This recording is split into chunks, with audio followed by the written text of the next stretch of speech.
school system that you take an oath with yourself. Remember who you are and remember why you chose to teach. I see it all the time.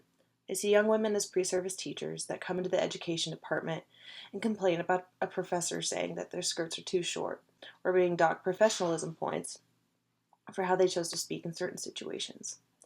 One thing I've learned from faculty and family in the education field is you take on your contract. You sign the paperwork and you truly commit to whatever you agreed to do because it was your choice, believe it or not, which is Parent versus Douglas County High School.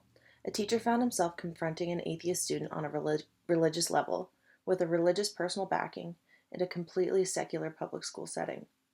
Not only is this teacher forsaking this student's constitutional rights, he was utilizing time that was designated for the student to be learning a specified curriculum, according to the school that he went to, that the administration had hired that teacher to teach. And that teacher, who was hired to teach high school science, signed a contract to teach according to that administration. Fact. Take it or leave it. In the middle of all this, I feel I need to address, that being indoctrination. Over and over again, we see cases where teachers feel that their statute, as a role model for young people, gives them a platform to express personal religion. The problem with that, no matter how many souls you intend to save, is that there are other people of other religions also utilizing this platform. So who's right? In the great landscape of humanity, who sorts out who is right? And further, is a classroom the place where we establish this religious war zone of humanity? Whose side anyone chooses to stand on, teaching humanity and its history is important for students. This is where students may develop a civic and ethical mind frame that prepares them for the world outside of high school. This is a large facet of what, in fact, teachers are called to do.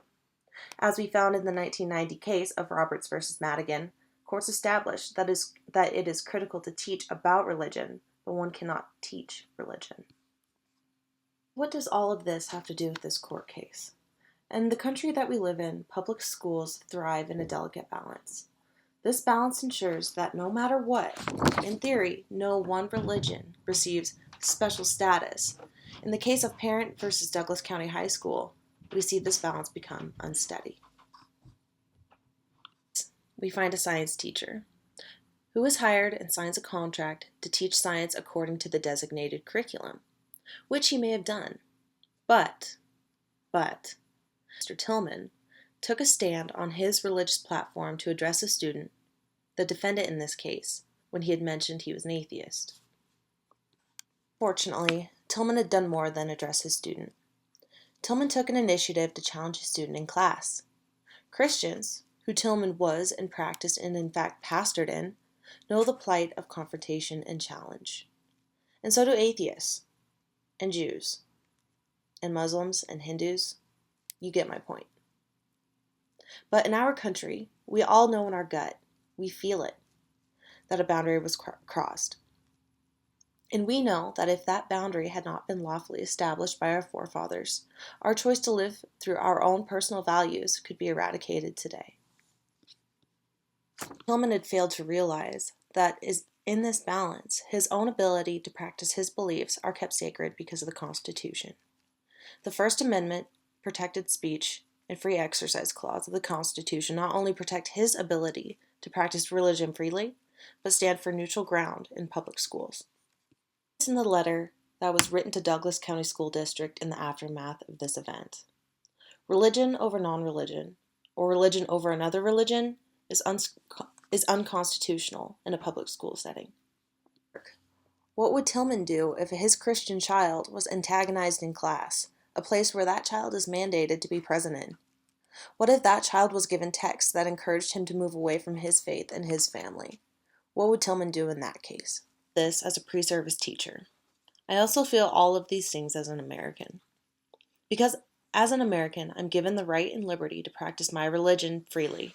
And truly, I am terrified that someday I will live in a society where my religion is no longer my personal liberty. If religion is taught freely in public schools, that likely could be the case.